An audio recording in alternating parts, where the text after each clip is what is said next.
흑산적인 척하고 그 일대의 마을을 약탈하고 불태우자. 어떤 미친놈이 자기 백성을 도적인 척하고 도륙을 내. 근데 하진은 이대로 하자고 합니다.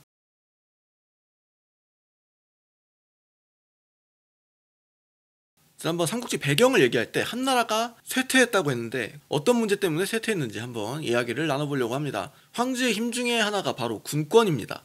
근데 이 군권은 믿을 수 있는 사람한테 줘야 돼요. 이거는 이 한나라 때만 그런 게 아니고 우리나라도 그렇고 중국도 그렇고 어느 나라나 어느 시대에나 똑같이 적용되는데, 믿을 수 있는 사람이 누가 있느냐. 이게 황족한테 주자니 어느 정도 황족도 황제의 자격이 있으니까 자기들이 황제가 되려고 반란을 일으킬 수도 있잖아요.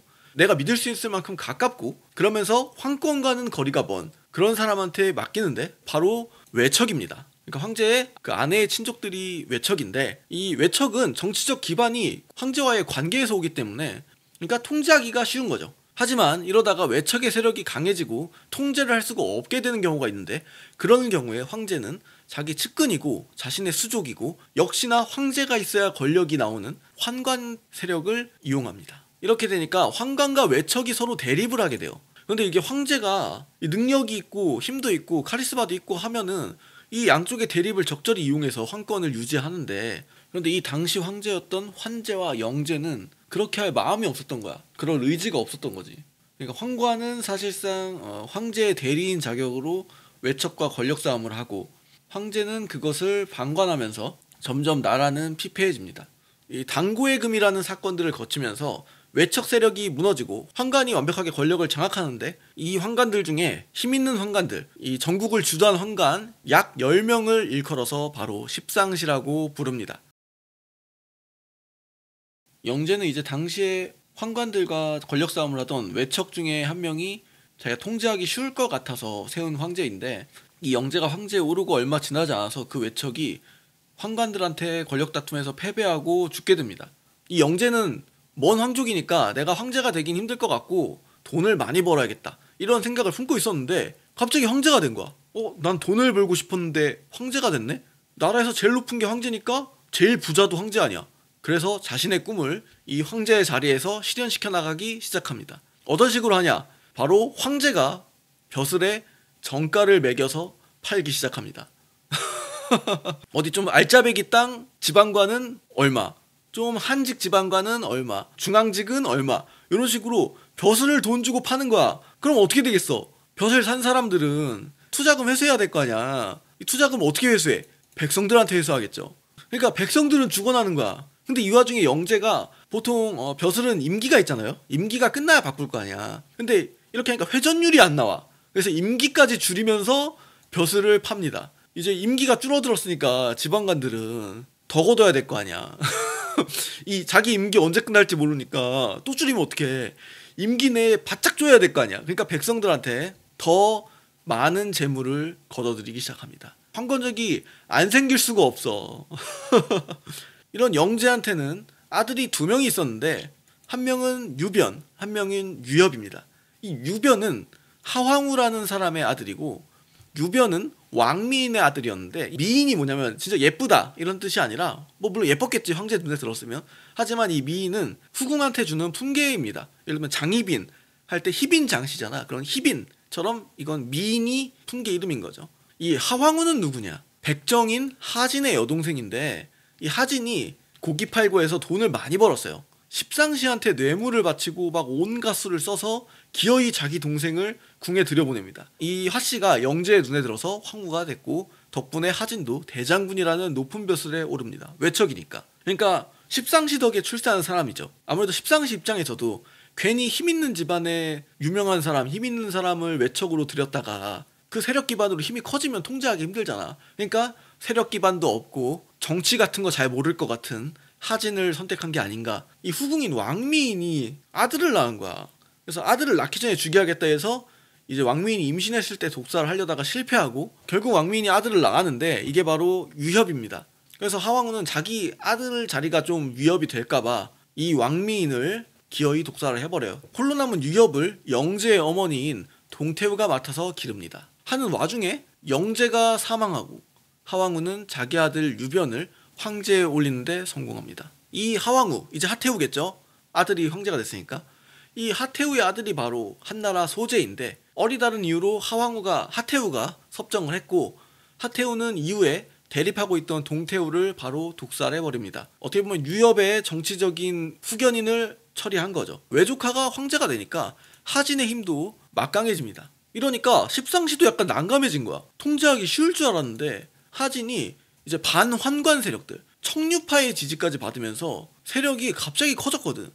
심지어 이때 그 명문가의 자제인 반환관파에 좀 떠오르는 스타 원소까지 하진 밑에 들어오면서 하진이 정치적으로 세력이 굉장히 커집니다.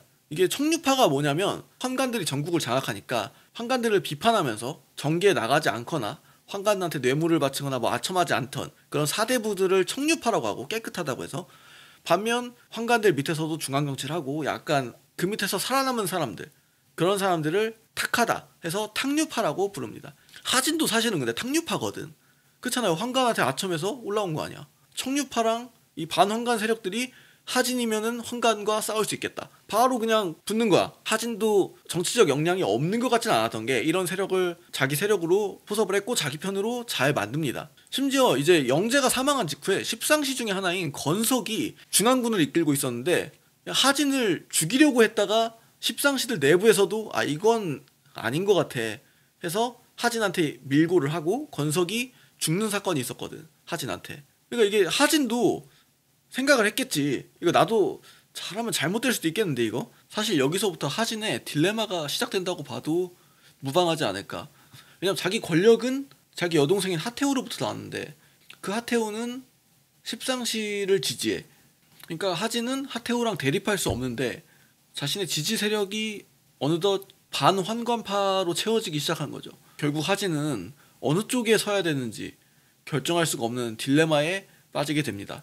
하진의 외조카가 황제가 됐고 황실 최고 어른이었던 동태우까지 죽었으니까 견제해줄 사람도 없고 이제 십상시는 방법이 하나야. 이제 최대한 하태우한테 붙어야 되는 거지. 그래서 십상시가 하태우한테 뇌물도 주고 살려주세요, 우리 아무것도 안 할게요 하면서 얘기도 하고 해서 하태우는 십상시를 좀 신뢰하죠. 애초에 자기도 십상시 덕분에 여기까지 올라온 거니까. 그리고 자기 아들인 황제의 측근들이잖아. 환관들이니까 원소 같은 애들이 계속 십상시 죽여야 됩니다. 저거 환관놈들 저거 지금 안 죽이면 분명히 후회합니다.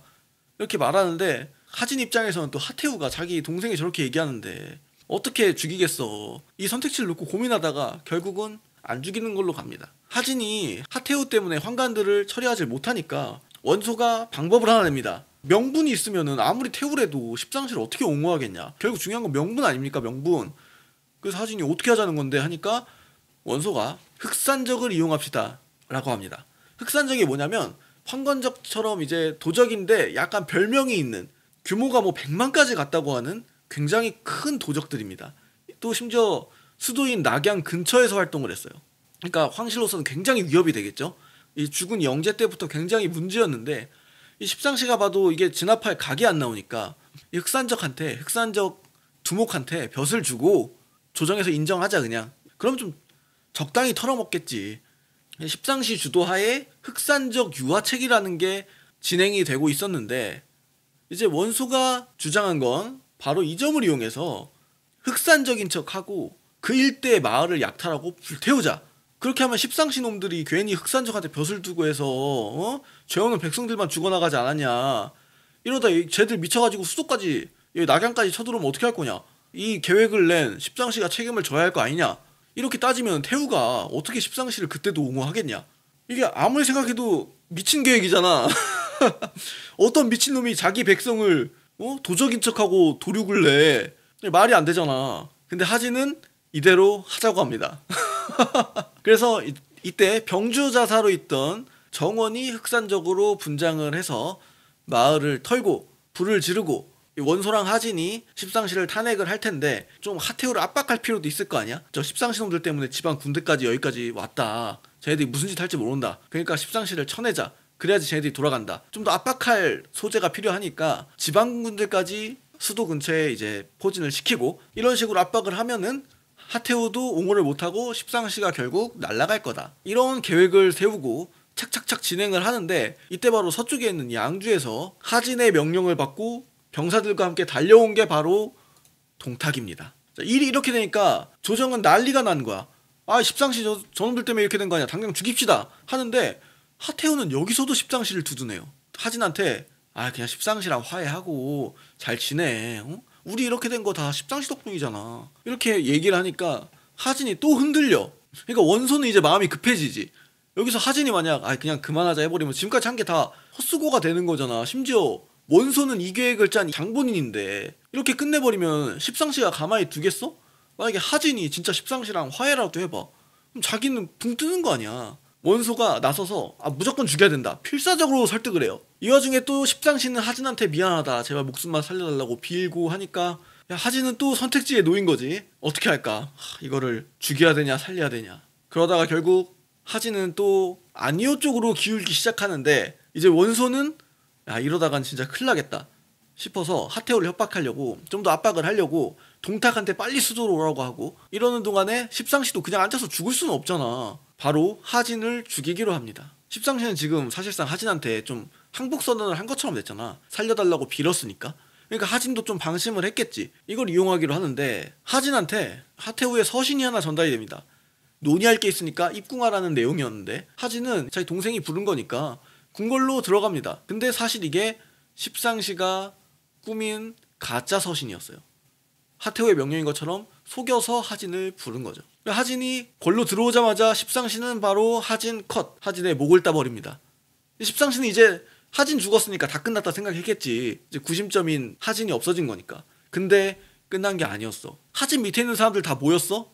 십상시를 죽이자는 사람들이었잖아. 이제 하진이 죽은 걸 알고 이거는 선을 넘었다. 그리고 심지어 이제 하진이 지금까지 말리고 있어서 못했던 건데 하진이 죽었어? 이제 말릴 사람도 없는 거 아니야. 아주 개박살을 내주자. 원소와 원소의 이복 동생인 원술이 황궁 안으로 들어가서 환관이란 환관을 다 죽여버립니다. 이때 2,000명이 죽었다는데 또 이 와중에 십상시 중에 몇 명이 어떻게 도망친 거야. 심지어 황제랑 황제 이복 동생 왕미인의 아들 유엽 있잖아요. 걔가 진류왕이 됐었는데 그 진류왕까지 데리고 달아났는데 십상시는 이제 황제만 데리고 있으면 어쨌든 명분이 있는 거 아니야. 그러니까 황제를 데리고 도망치려고 했는데 이 수도 인근에서 원소의 명령을 듣고 불이 나게 달려오고 있던 동탁과 마주치게 됩니다.